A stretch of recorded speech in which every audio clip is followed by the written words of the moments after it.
Appleseed recruits professionals, mainly lawyers, to do pro bono work to solve problems at the root cause. They try to identify systemic problems, or societal problems, or legal problems that they can create a legal solution for. Our goals are to, through a variety of ways, learn about what are the societal issues in those three areas and how can we tackle them on a pro bono basis. It's really big. It's a big problem in our neighborhood.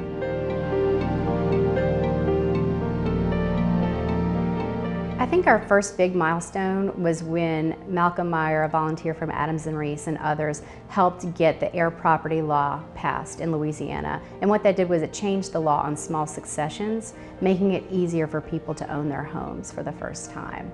There are lawyers all over Louisiana now using that to help the individuals. The residents would be the ones to benefit from it because a lot of them didn't have this knowledge before, and now we're finding that they're using it.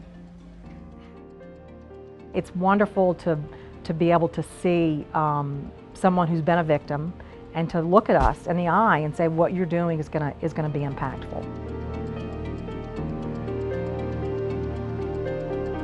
Prevention Through Education is a project that seeks to prevent relationship abuse among teens by educating them. Educators working on it, trying to change the law, trying to create curriculums in schools where this issue can be addressed at an early age.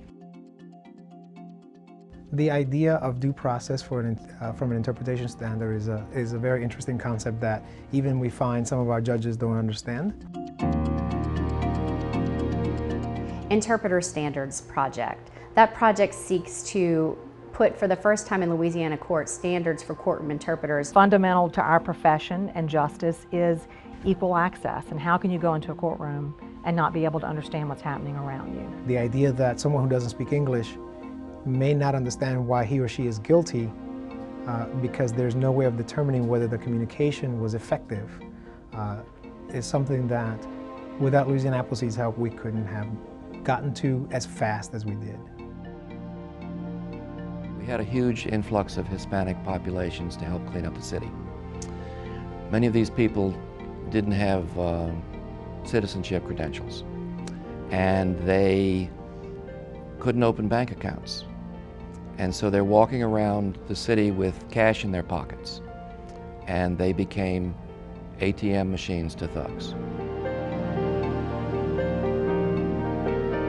The Financial Access Project seeks to link the Latino community to banks and credit unions. If we change the culture to where they are banking and using a debit card or a checkbook, instead of carrying wads of cash in their pocket, they become more safe.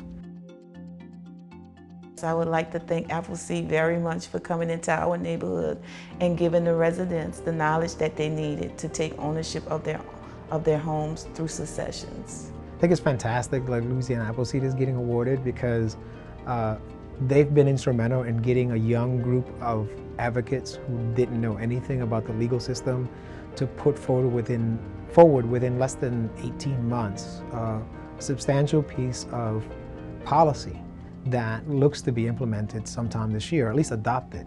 And quite frankly, there is no way that any of the members of this coalition could have gotten that in front of the Supreme Court in the amount of time that we did without Louisiana Appleseed.